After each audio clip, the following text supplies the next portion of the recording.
I'd like to read an excerpt from this book, Braiding Sweetgrass by Robin Wall Kimmerer. The chapter I'm going to read from is called Shkitagen, People of the Seventh Fire. And it's towards the end of the book. And throughout the book, Kimmerer has been making connection between scientific knowledge and Indigenous teaching and Indigenous wisdom, as well as our relationship with the environment and with the natural world, with creation. And in this chapter, she talks about fire, as well as prophecy and Indigenous wisdom that might point us to a day where people come together and where there is peace. And she talks at the start about her own father, her own upbringing, and learning to make a fire with one match, and then gets into the different eras of prophecy that are talked about as the first fire, second fire, third fire, that spoke about the time of contact between settlers and Indigenous people, and what that meant for the environment, and the destruction of the environment, and where we might go now. This land gives us so many gifts. Fire is a way we can give back. In modern times, the public thinks fire is only destructive, but they've forgotten or simply never knew how people used fire as a creative force. The fire stick was like a paintbrush on the landscape. Touch it here in a small dab and you've made a green meadow for elk. A lighter scatter there burns off the brush so the oaks make more acorns. Stipple it under the canopy and it thins the stand to prevent catastrophic fire. Draw the fire brush along the creek, and the next spring it's a thick stand of yellow willows. A wash over a grassy meadow turns it blue with camas. To make blueberries, let the fire paint dry for a few years and repeat. Our people were given the responsibility to use fire to make things beautiful and productive. It was our art and our science.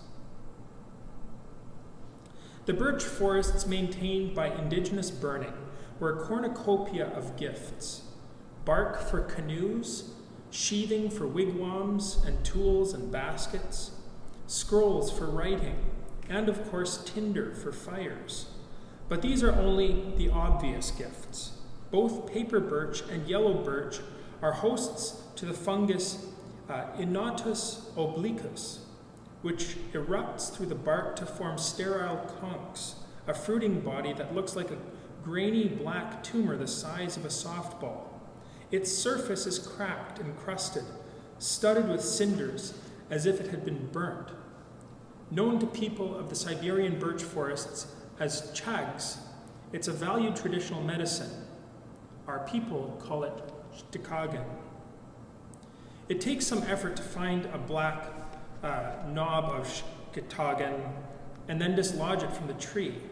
But cut open, the body of the conch is banded in glowing shades of gold and bronze with the texture of spongy wood, all constructed of tiny threads and air-filled pores. Our ancestors discovered a remarkable property of this, being, although some say it spoke its own use to us through its burnt exterior and golden heart. Shkitagen is a tinder fungus, a fire keeper, and a good friend to the people of the fire. Once an ember meets Shkitagen, it will not go out, but smolders slowly in the fungal matrix, holding its heat. Even the smallest spark, so fleeting and easily lost, will be held and nurtured if it lands on a cube of Shkitagen. And yet, as forests are felled and fire suppression jeopardizes species that depend upon burned ground, it is getting harder and harder to find. Okay, what are the other kinds of fire, my father asks as he adds a stick to the fire at his feet. Tayitoreki knows. Sacred fire, like for ceremonies. Of course, my dad says, the fires we use to carry our prayers for healing, for sweat lodges. That fire represents our life, the spiritual teachings that we've had from the very beginning. The sacred fire is the symbol of life and spirit, so we have special fire keepers to care for them. You might not get to be around those other fires very often, he says, but there's fire you must tend to every day. The hardest one to take care of is the one right here, he says, tapping his finger against his chest. Your own fire, your spirit. We all carry a piece of that sacred fire within us. We have to honor it and care for it. You are the fire keeper.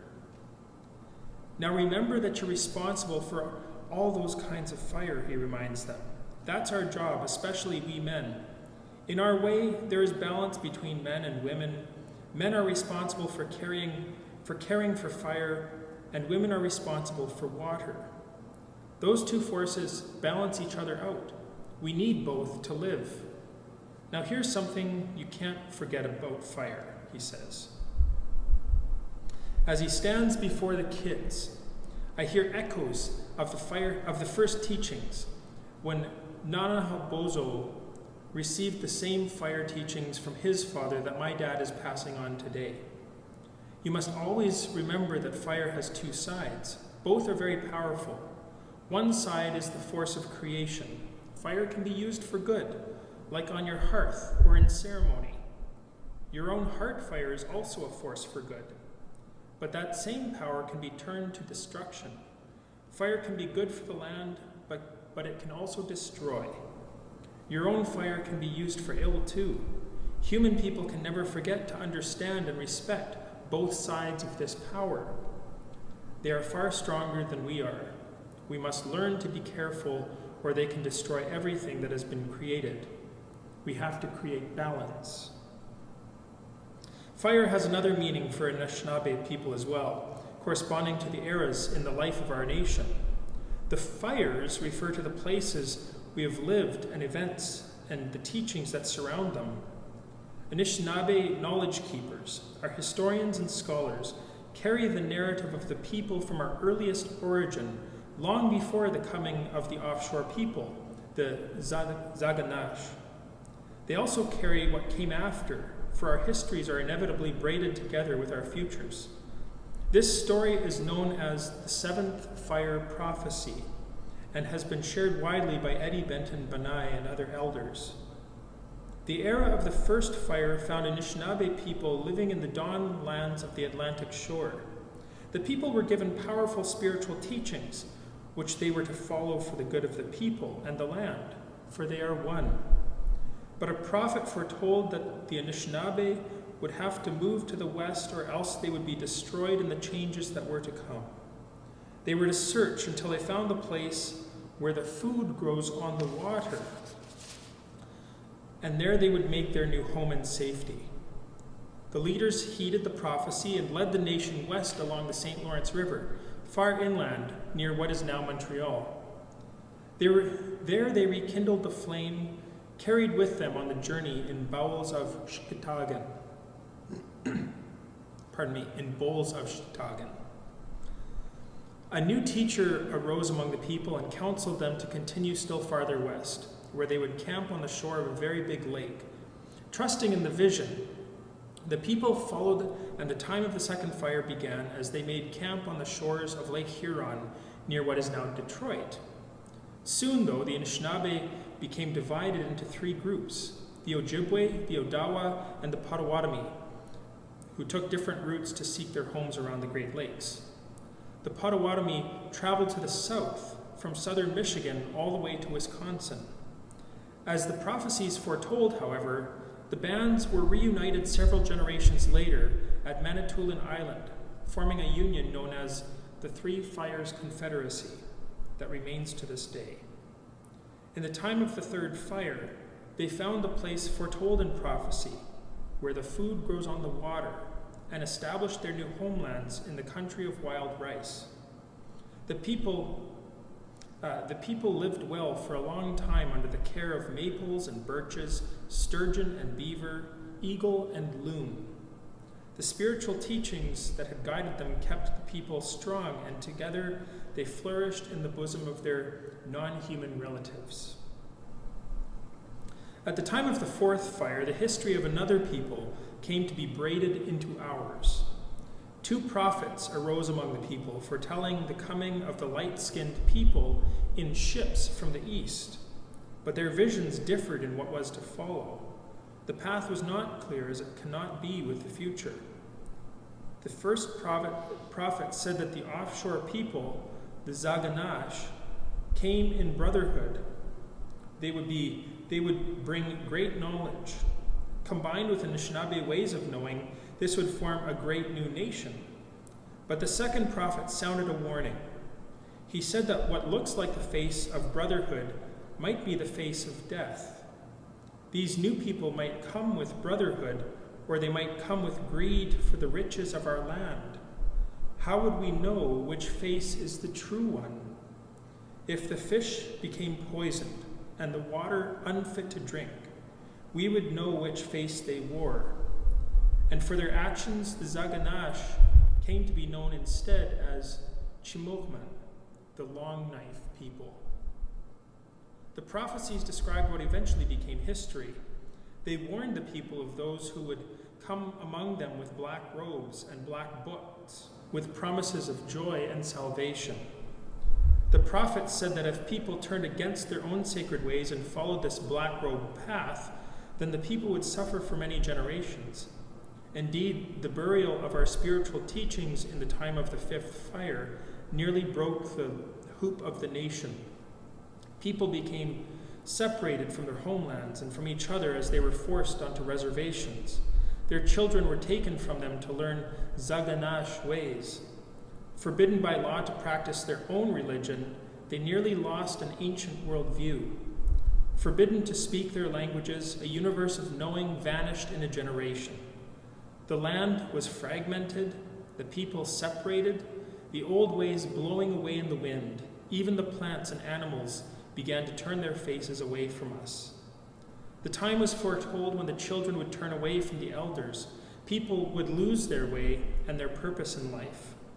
They prophesied that in the time of the sixth fire, the cup of life would almost become the cup of grief. And yet, even after all of this, there is something that remains, a coal that has not been extinguished. At the first fire, so long ago, the people were told that it is their spiritual lives that will keep them strong. They say that a prophet appeared with a strange and distant light in his eyes.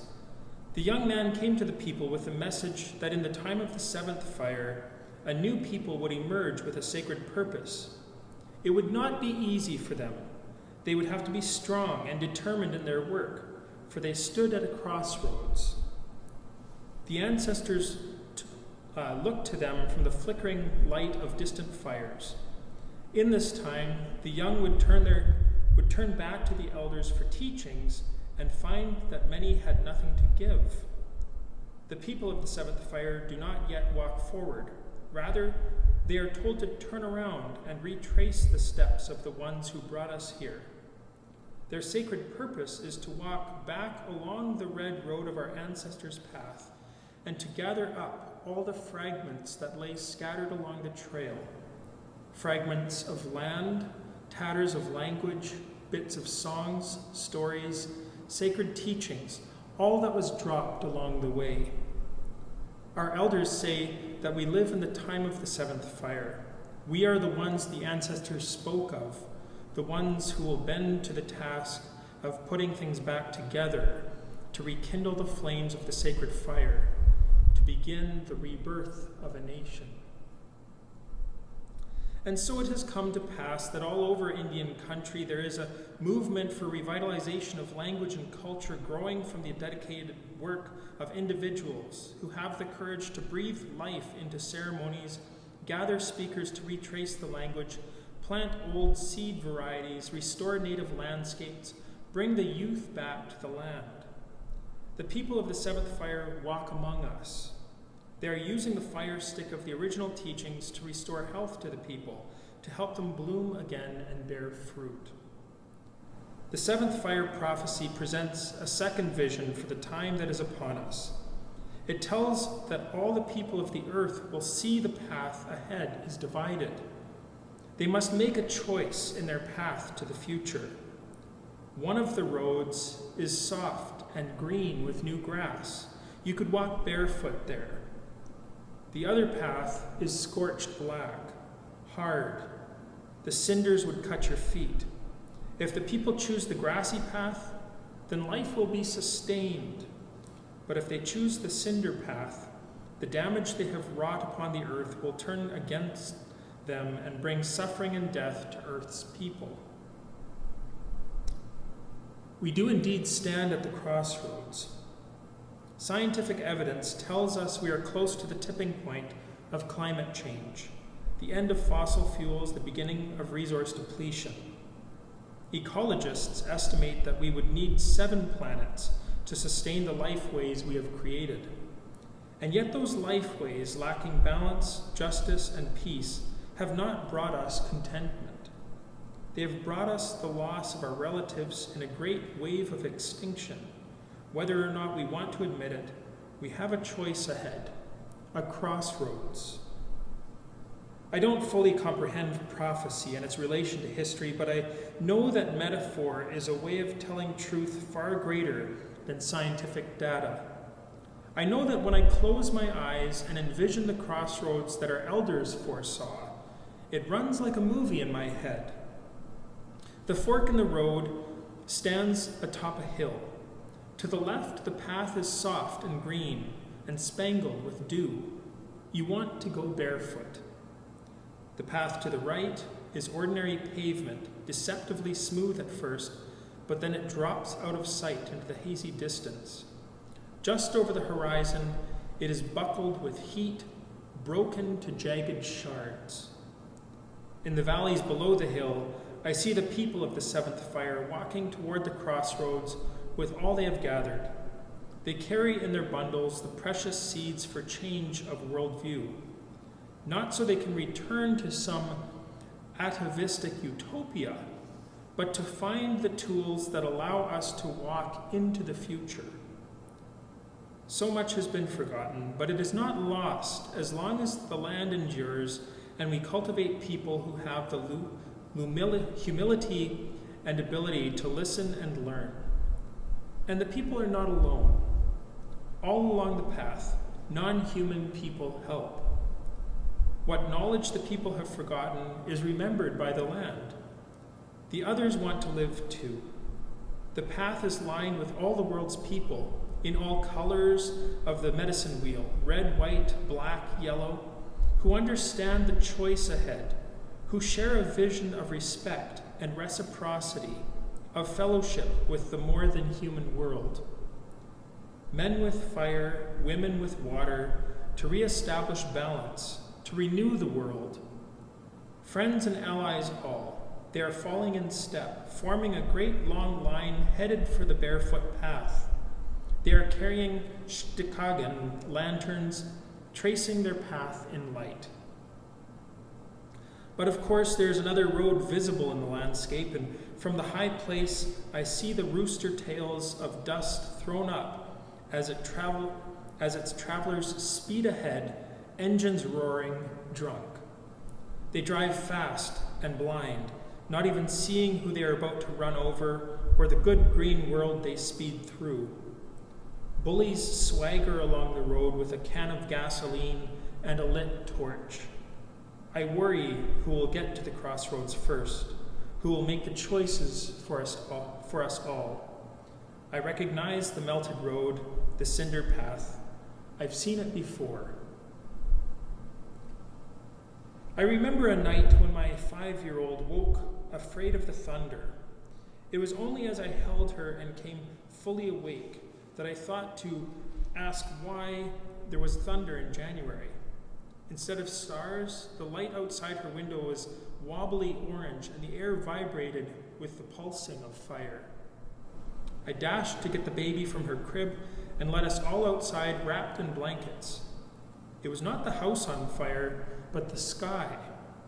Waves of heat came billowing across the winter-bared fields like a desert wind. The darkness was burned away in a massive blaze that filled the horizon. My thoughts raced. A plane crash? Nuclear blast? I bundled the girls into the pickup and ran back in for the keys, thinking only to get them away, to go to the river, to run. I spoke as calmly as I could, in measured tones, as if fleeing an inferno in our pajamas was no cause for panic. "Mama, are you afraid?" asked the small voice at my elbow as I tore down the road. "No, honey, everything is going to be okay." She was nobody's fool. "Then, Mama, why are you talking so quietly?"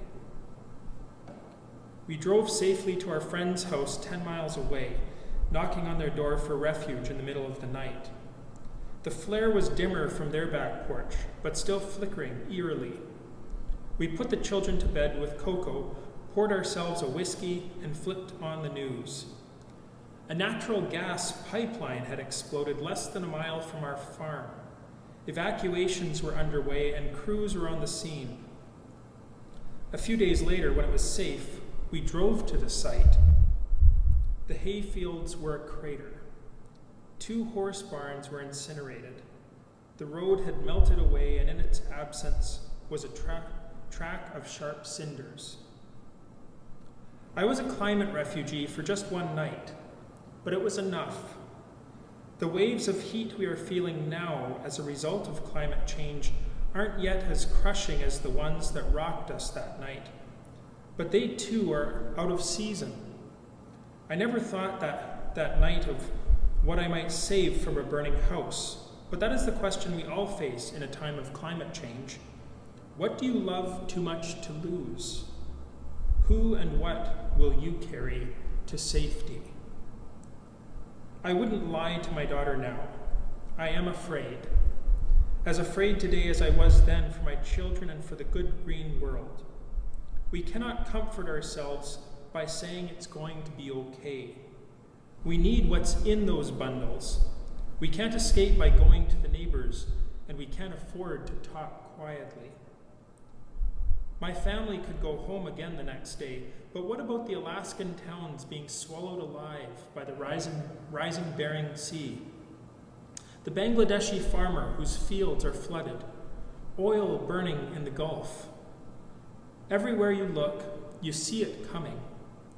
Coral reefs lost to warming oceans, forest fires in Amazonia, the frozen Russian taiga, and an inferno vaporizing carbon stored there for 10,000 years.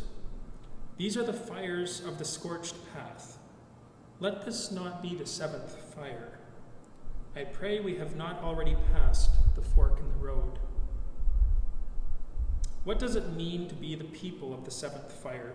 To walk back along the ancestral road and pick up what was left behind? How do we recognize what we should reclaim and what is dangerous refuse?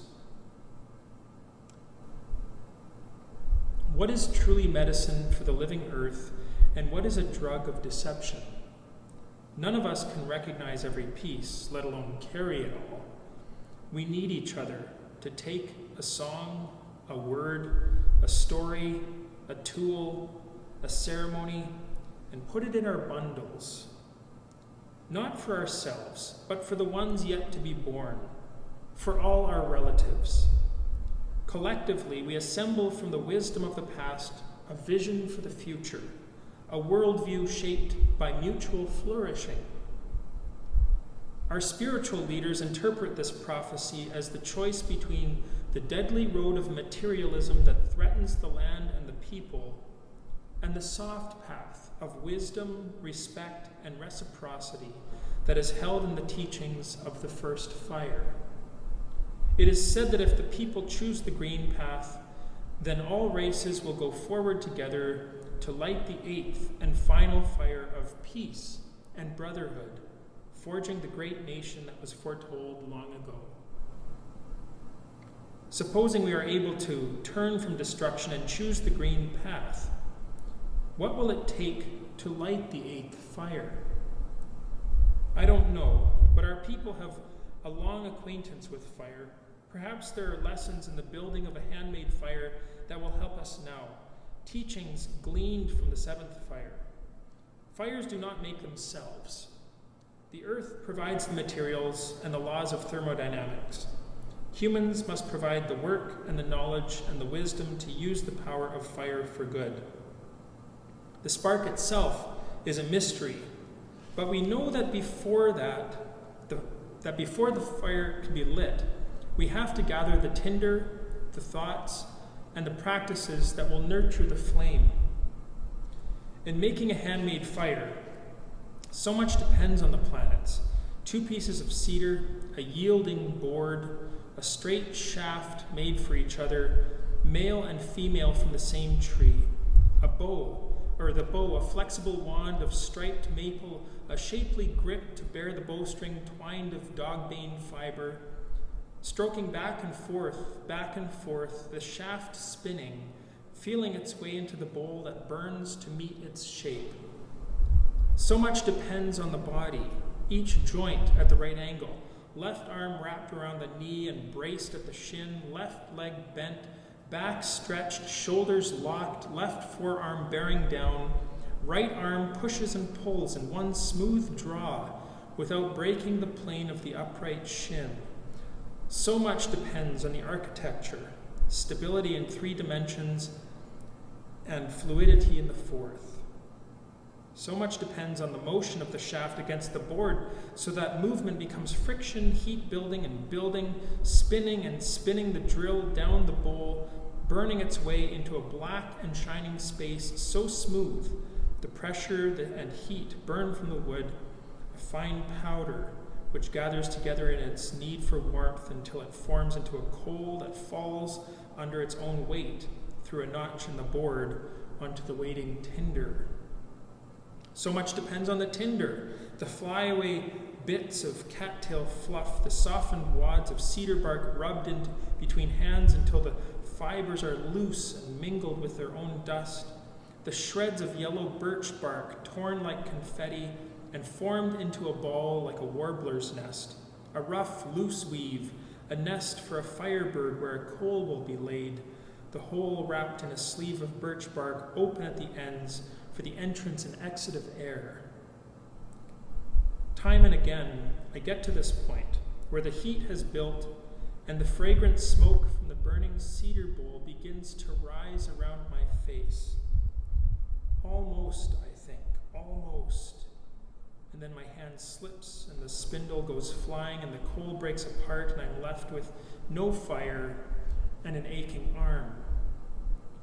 My struggle with the bow drill is a struggle to achieve reciprocity, to find a way that knowledge, body, mind, and spirit can all be brought into harmony, to harness human gifts to create a gift for the earth. It's not that the tools are lacking. The pieces are all there, but something is missing. I do not have it. I hear again the teachings of the 7th fire. Turn back along the path and gather up what has been left beside the trail. And I remember Shkitagen, the firekeeper fungus, the holder of the spark that cannot be extinguished. I go back to where the wisdom lives, in the woods, and humbly ask for help. I lay down my gift in return for all that is given, and start again. So much depends on the spark that is nurtured by Shkitagen gold and kindled by a song. So much depends on the air, its passage through the tinder nest, strong enough to make it glow, not so strong as to blow it out. Breath of wind and not of man, bundles swung back and forth through Creator's breath to make it grow, embracing bark and dust propagating heat on heat. Oxygen is fuel for fuel until smoke plumes billow in sweet fragrance, light erupts, and you hold in your hand a fire. As the 7th fire people walk the path, we should also be looking for Shkitagen, the ones who hold the spark that cannot be extinguished. We find the fire keepers all along the path and greet them with gratitude and humility that against all odds, they have carried the ember forward, waiting to be breathed into life. In seeking the Shkitagen, in the forest and the Shkitagen of the Spirit, we ask for open eyes and open minds, hearts open enough to embrace our more than human kin, a willingness to engage intelligences not our own. We'll need to trust in the generosity of the good green earth to provide this gift, and trust in human people to reciprocate. I don't know how the 8th fire will be lit, but I do know we can gather the tinder that will nurture the flame, that we can be Shkitagen to carry the fire as it was carried for us. Is this not a holy thing, the kindling of this fire? So much depends on the spark.